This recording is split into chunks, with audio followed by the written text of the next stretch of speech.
damai sejahtera dari Allah Bapa, sukacita di dalam Yesus Kristus Tuhan kita, pimpinan persekutuan dengan Roh Kudus hari ini akan menyertai ibadah kita. Amin. Shalom, selamat pagi Bapak Ibu, Saudara-saudara yang saya kasihi di dalam Tuhan kita Yesus Kristus. Puji Tuhan, kita boleh bertemu kembali untuk ibadah pada Minggu 20 September 2020 secara virtual.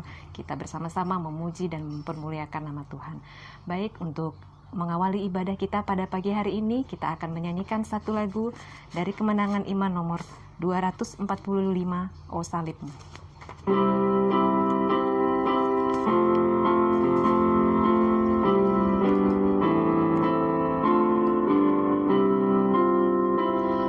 Salibmu Maha Tuhanku, tempat naung yang teduh.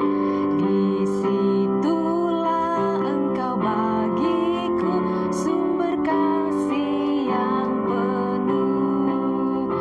Bangunlah dan pergi ke salib Al-Masih.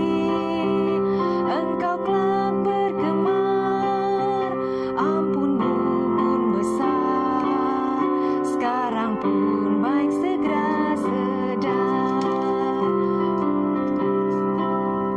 Oh salibmu anak dombaku, tarik aku selamanya.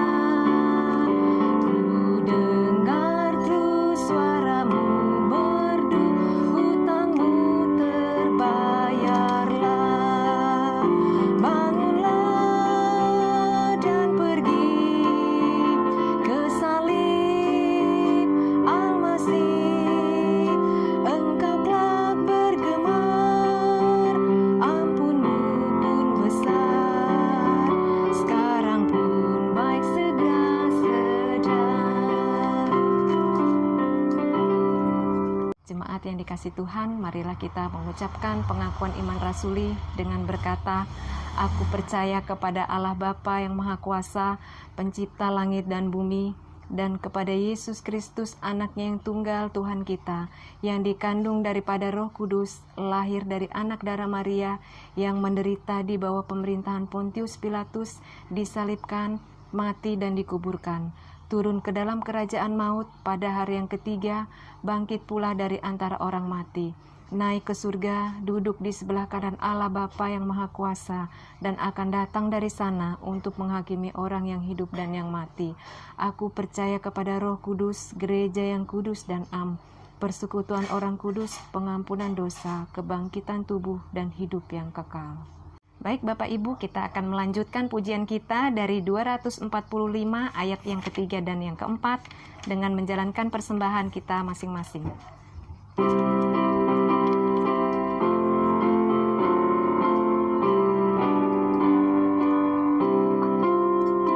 Oh salibmu sungguh tidak jauh, panggil-panggil yang lemah.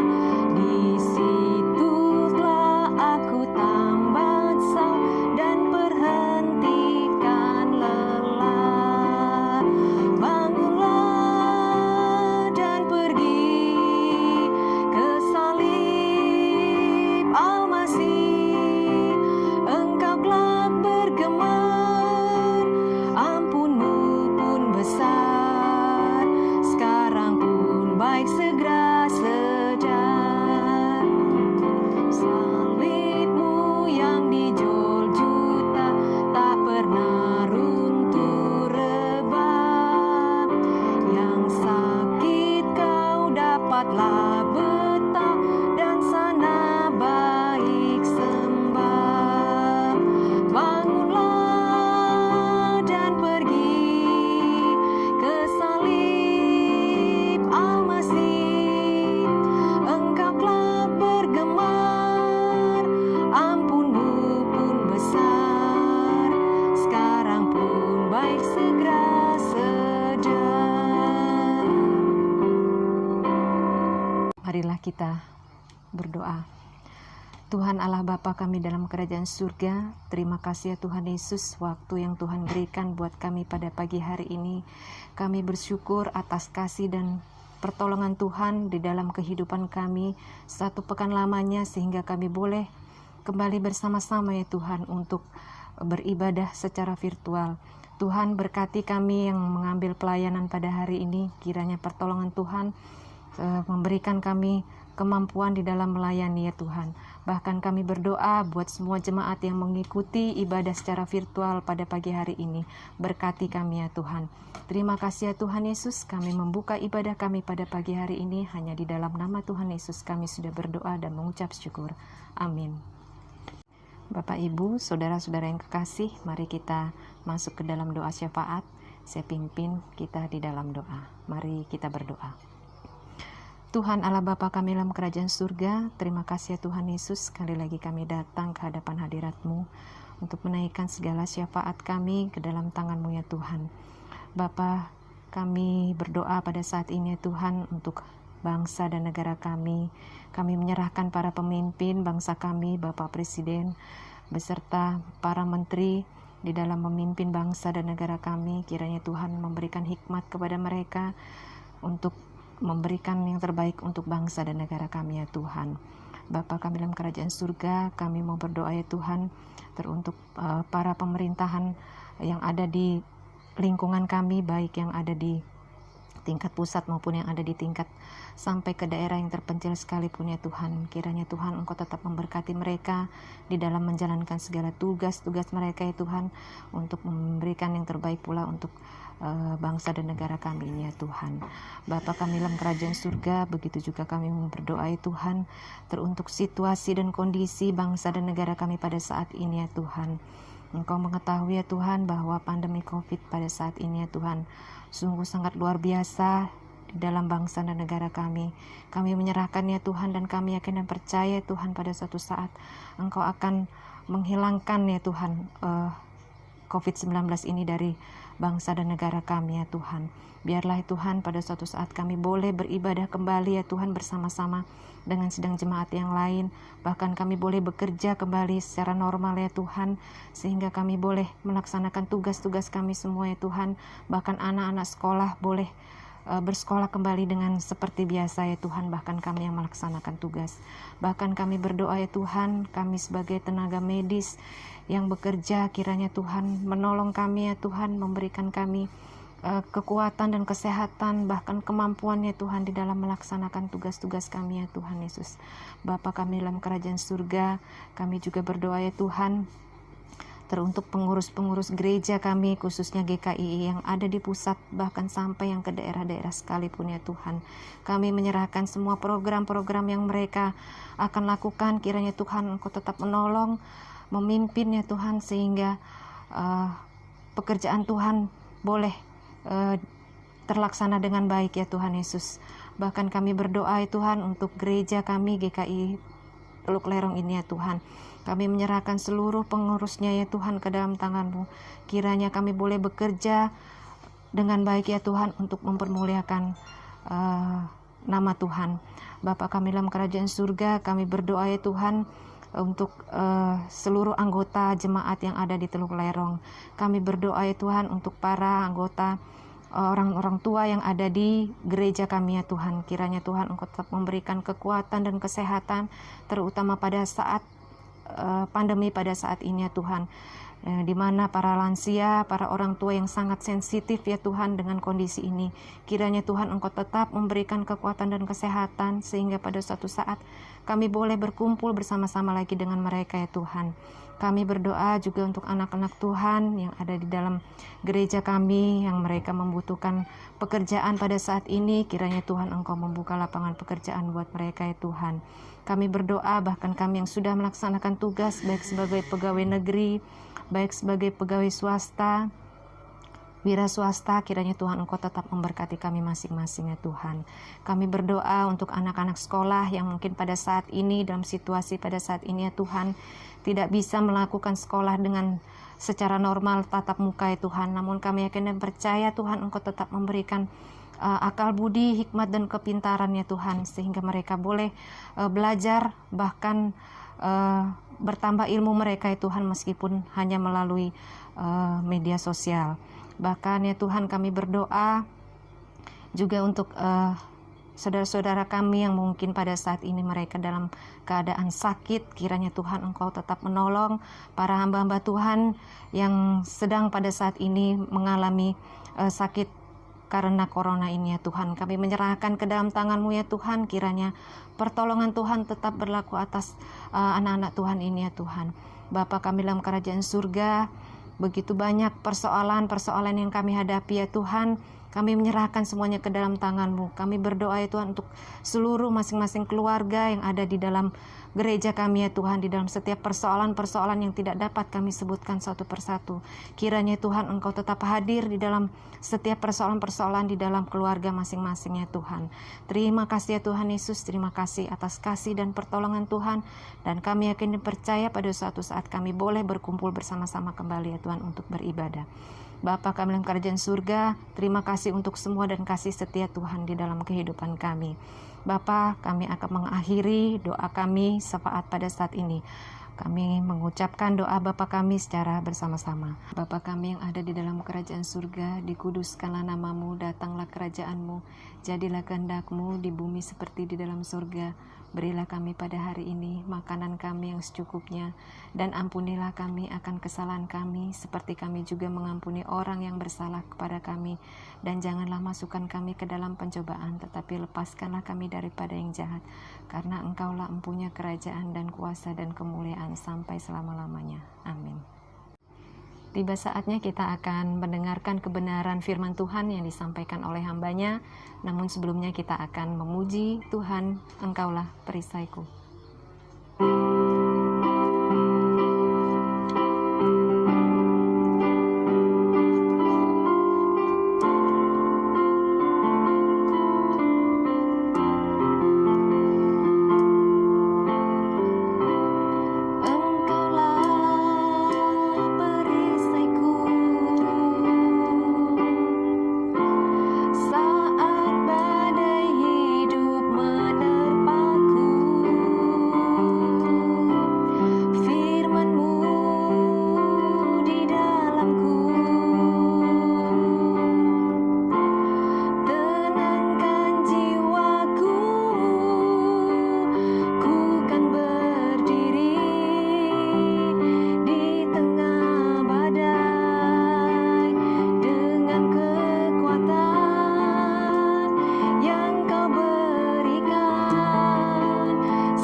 Salam, selamat pagi, salam sejahtera buat jemaat Tuhan yang dikasihi Tuhan.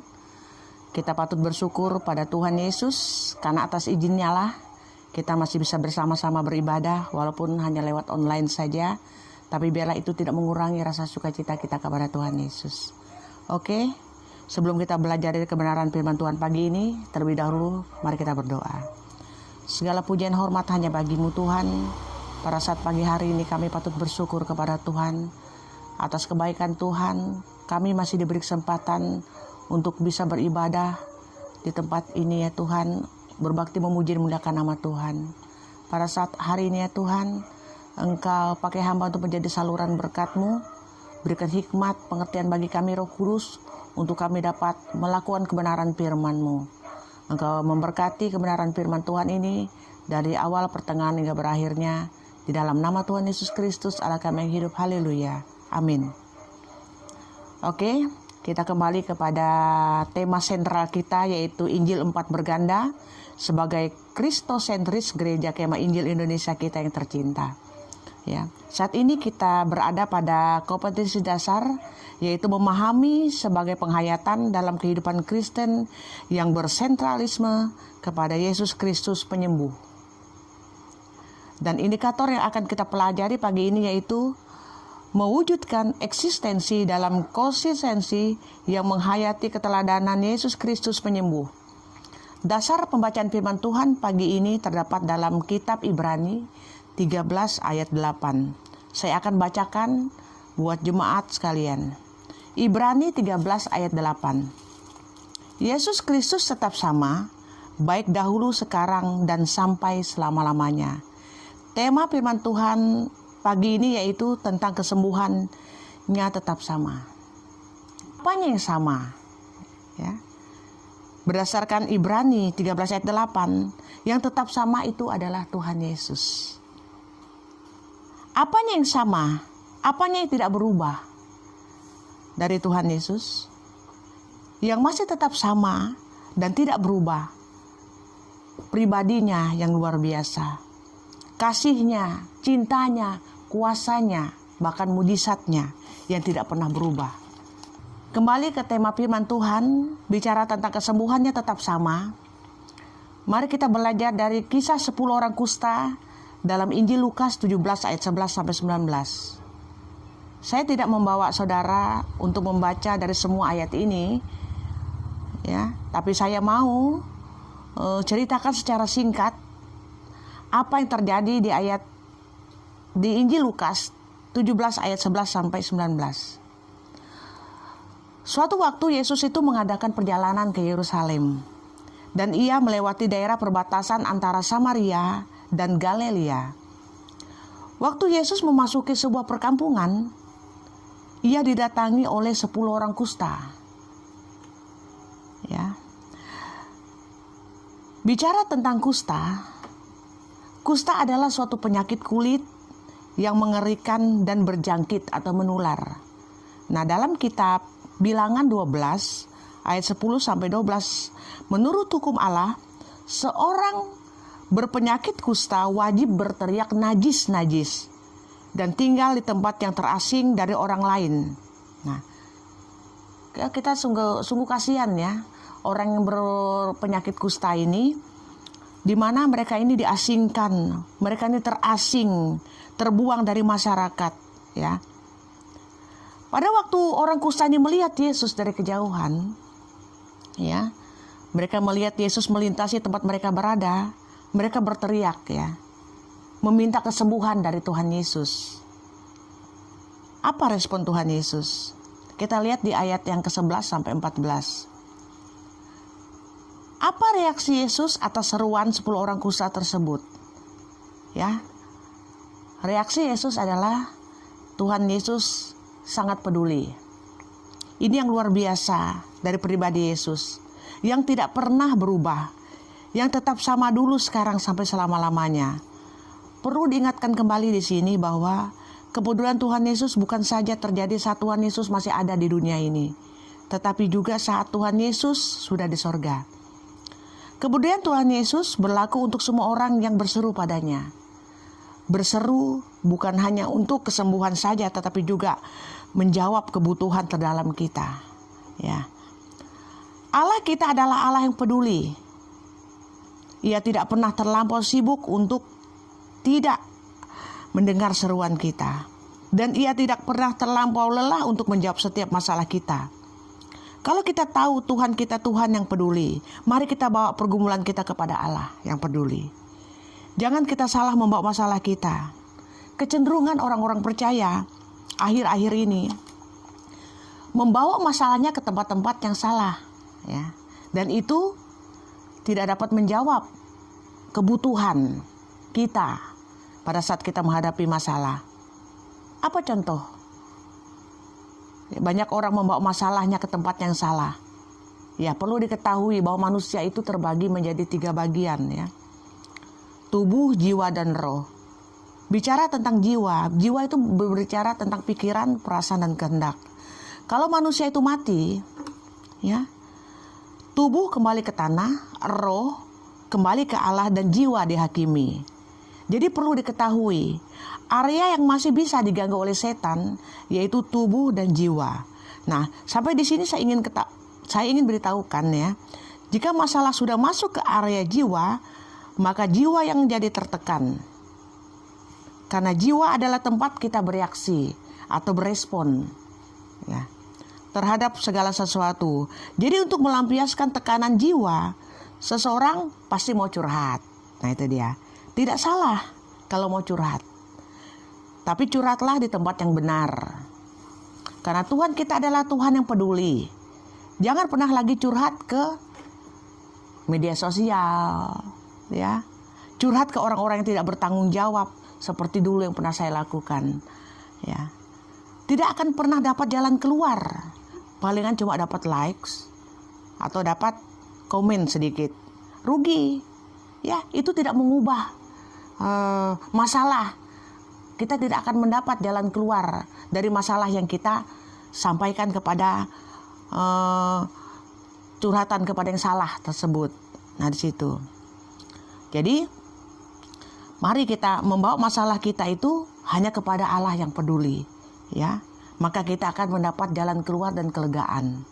Selanjutnya, kesembuhan bisa terjadi pada 10 orang kusta karena ada kesepakatan, ada kerjasama antara Tuhan dan orang kusta. Apa wujud kerjasama tersebut? Di ayat yang ke-11 sampai ke-13, orang kusta itu sadar diri. Ketika orang kusta tersebut berseru dari kejauhan dan memohon belas kasihan kepada Tuhan Yesus, mereka sadar akan kondisi kusta mereka, yang secara hukum tidak mengizinkan mereka untuk berinteraksi secara normal dengan orang-orang lain. Mereka sadar diri akan ketidaklayakan mereka dan hanya berharap pada belas kasihan dari Tuhan. Ya. Seringkali kita menghadap Tuhan dengan anggapan bahwa kita layak untuk menerima pertolongan dan anugerah-Nya. Seakan-akan Tuhan berkewajiban untuk menolong kita dengan cara dan waktu kita. Kita sering lupa siapa diri kita di hadapannya. Siapa diri kita sehingga layak menghadapnya. Ya, seperti 10 orang kusta, mereka sadar diri dan merasa tidak layak. Dan hanya berharap pada belas kasihan Tuhan saja. Kita hidup sampai saat ini pun hanya karena belas kasihan Tuhan. Ya. Jadi kita harus sadar diri bahwa kita ini orang berdosa. Karena oleh belas kasihan Tuhan saja dosa kita diampuni. Yang kedua, wujud kerjasama kita kepada Tuhan, yaitu di ayat yang ke-14. Apa itu? Yaitu ketaatan. Kata Yesus, "Pergilah, perlihatkanlah dirimu kepada imam-imam." Hanya itulah yang diperintahkan Yesus kepada 10 orang kusta tersebut. Nah, ia tidak mengatakan bahwa mereka akan disembuhkan sebelum ataupun sesudah menemui imam. Ya, Alkitab tidak mencatat apa reaksi dari 10 orang kusta tersebut saat menerima perintah untuk menghadap imam-imam. Ya, mungkin saja dalam hati mereka ngedumel, ya. Kita minta sembuh, tapi malah disuruh menghadap imam. Ya. Apa maksudnya? Ya. Tidakkah Yesus tahu bahwa kita bisa saja dihukum mati jika kita menajiskan bait suci? Ya. Dengan kondisi kusta kita ini, mengapa tidak saja segera sembuhkan kita? Ya. Sebelum kita menghadap imam. Nah, itulah pikiran Tuhan. Beda dengan pikiran kita manusia. Ya, kebenaran firman Tuhan dalam kitab Keluaran 15 ayat 26 ya sangat menguatkan kita. Kata Tuhan, "Taatilah aku dengan sungguh-sungguh dan lakukanlah apa yang kupandang baik. Turutilah semua perintahku. Kalau kamu berbuat begitu, kamu tidak akan kuhukum dengan penyakit-penyakit yang kutimpakan kepada orang Mesir. Akulah Tuhan yang menyembuhkan kamu." Nah, dari pihak kita, Tuhan mau kita taat dalam melakukan perintahnya. Seperti 10 orang kusta, Alkitab tidak pernah mencatat ya di sini reaksi batin mereka, tetapi Alkitab mencatat bahwa mereka memutuskan untuk apa? Mentaati perintah Yesus dan untuk Dan ketaatan itu membuat mereka mengalami atau mendapatkan anugerah. Ya, anugerah kesembuhan yang telah dipersiapkan Tuhan Yesus.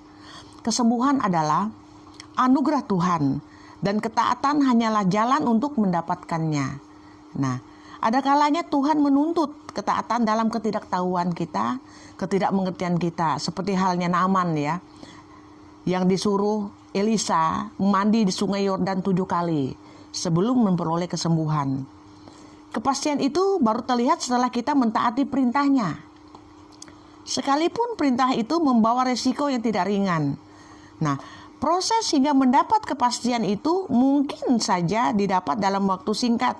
Bisa hitungan jam, hitungan hari, hitungan bulan, ataupun tahun demi tahun. Tidak masalah. Yang penting ketaatan dari pihak kita harus kita lakukan untuk memperoleh apa yang kita inginkan dalam hidup kita. Yang ketiga, wujud kerjasama kita pada Tuhan untuk memperoleh mujizat kesembuhan adalah di ayat yang ke-15 dan sampai ke-16. Apa wujud tersebut? Yaitu berani bersikap. Di tengah perjalanan, ke-10 orang kusta tersebut menyadari bahwa diri mereka itu telah sembuh. Dan salah satu dari 10 orang kusta tersebut memilih untuk kembali menemui Yesus, untuk mengucapkan syukur kepada Yesus.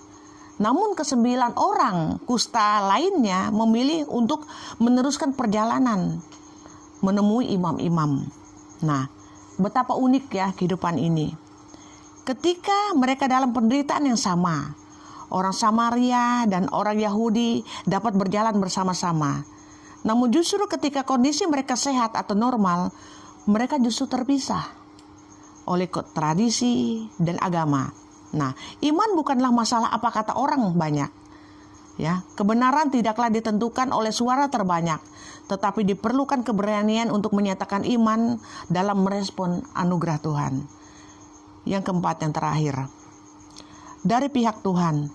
Selain Tuhan kita adalah Tuhan yang peduli, ya, kesembuhan Tuhan terjadi karena anugerahnya. Di ayat 15 sampai 19.